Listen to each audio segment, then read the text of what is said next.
Hi there, Heidi here. I'm just going to talk to you today about skin prick testing.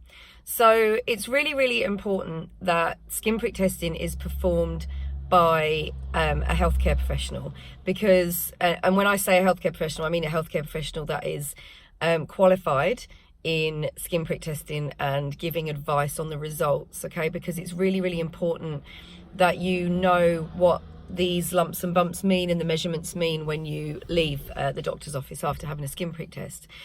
You should also only really have a skin prick test if your child is shown to have a food allergy or a dust mite or pollen allergy, because it's like anything.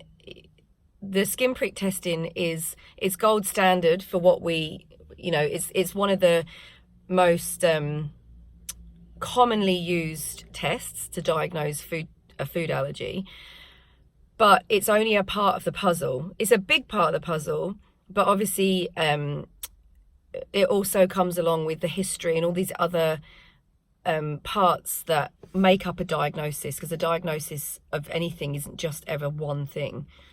So it's really important that you go somewhere that decides whether your child needs a skin prick test or not, okay? Because there's plenty of places out there that will do skin prick testing, charge you a lot of money for it, and send you out in the world with this sheet of paper with the numbers on it and no explanation. And that can be a dangerous place to be. So if you're going to get skin prick testing, or if you want skin prick testing, first of all, go and see an allergist or an immunologist if you believe there's an issue and that's needed. So I've got some notes here, which is why I keep looking down. So the best thing about skin prick testing is you get the results pretty quickly. So you can, what usually happens is you go in and see your allergist, and then they send you straight in to see the nurse to get the skin prick test in. And then after 15 minutes, the nurse checks the results and gives the results back to the doctor, where you would go back in and get the results and get an explanation of the results and foods to avoid, foods to introduce, foods for food challenge. That's what I mean. So you go out with a really clear plan. The skin prick testing is done, it's a couple of different ways, but ultimately the same. So sometimes we drop little drops of the allergen that the doctors ask for onto the skin. So each drop gets its own little individual place. We normally draw like a grid on the arm. And then we use a little pricker to just agitate the top layer of skin. So we just want the allergen to get just under the skin there. Some places use disposable little blue prickers where they're sitting in a well of the allergen, and they just pick it out and they just pop it on the skin and give it a little twist and then throw it away. So either way, it's about just a tiny bit of allergen getting just under the skin. Okay, so, and then what we do is we ask the patients not to scratch, which actually most of them manage that quite well, although it's very tempting. And we send them out to the waiting room for 15 minutes. And then after 15 minutes, the nurse will measure any positive results. So anything that has a little hive will get measured by the millimeter.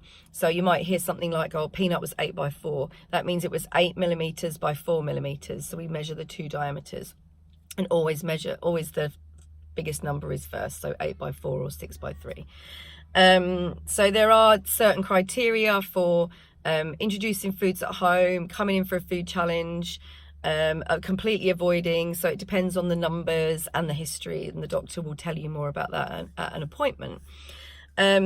It's often not really necessary to do anything about the skin prick test site after.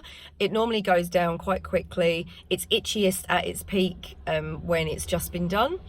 And normally it just fades as long as they don't keep scratching it. It's like anything, if you've got a bite or a sting and you keep scratching it, the histamine keeps coming to the surface and making it itchier. So it's often fine just to leave it. You can always give it a little wash with just some plain water, but honestly it'll go down pretty quickly. You can give antihistamine if you want, if they're not going on to do further tests, but it's actually pretty usually unnecessary.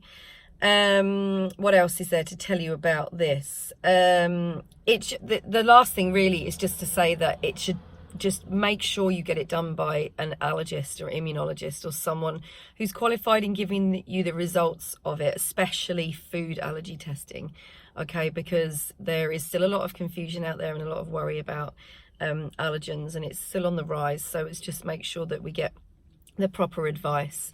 So if you have any questions about skin prick testing or anything that you'd like to ask us, you can always drop us a comment or a message.